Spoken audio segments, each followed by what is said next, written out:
మే 13న జరిగే ఎన్నికల్లో చంద్రబాబుకు ఓటు వేయటమంటే కొండచిలువ నోట్లో తలపెట్టడమే అని సీఎం జగన్ విమర్శించారు.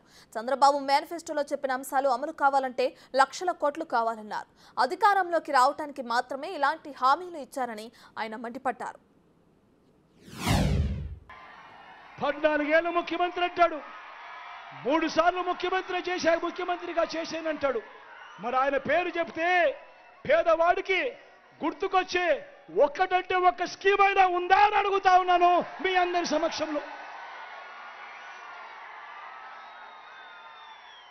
మరి ఇలాంటి వాడు 14 ఏళ్ల ముఖ్యమంత్రిగా ఉన్నప్పుడు ఏ రోజు పేదవాడిని గురించి పట్టించుకున్న పుణ్యాన ఏ రోజు పోని ఈ వ్యక్తి ఈ రోజు మోసం చేసేందుకు రకరకాల డ్రామాలు ఆడుతూ ఉన్నాడు, రకరకాల అబద్ధాలు చెప్తా ఉన్నాడు.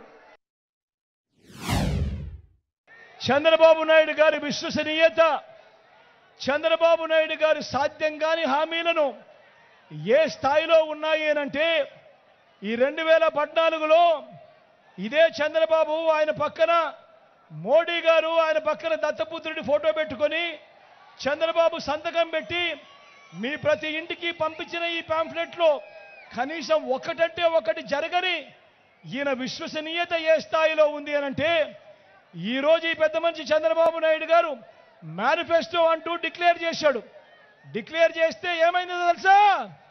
డిక్లేర్ చేస్తే పైనుంచి బీజేపీ ఫోన్ చేసి, అయ్యా నీ ఫోటోనే పెట్టుకో, మోడీ ఫోటో మాత్రం నీ మేనిఫెస్టోలో పెట్టుకోవాకు, మేము ఒప్పుకోము అని అంటా ఉన్నారు. అంటే ఈయన సాధ్యం కాని హామీలు అది మోసమే అని ఏ స్థాయికి రుజువు అవుతా ఉంది అనంటే చివరికి ఈ మాదిరిగా ముగ్గురు కూటమిలో ఉండి ముగ్గురు ఫోటోలు కూడా పెట్టుకునే పరిస్థితిలో చంద్రబాబు నాయుడు లేడు అనంటే ఒక్కసారి గమనించండి ఆయన ప్రజలను ఏ స్థాయిలో మోసం చేయడానికి కోసం బరి తెగించాడో ఒక్కసారి గమనించమని కోరుతూ, పోనీ ప్రత్యేక హోదా ఇచ్చాడా? అది అమ్మేశాడు.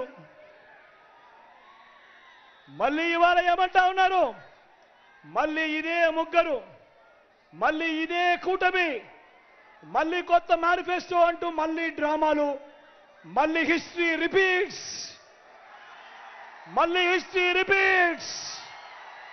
ఇవాళ మళ్ళీ ఏమంటా ఉన్నారు? మళ్ళీ సూపర్ 6 అంటా ఉన్నారు, సూపర్ 7 అంటా ఉన్నారు.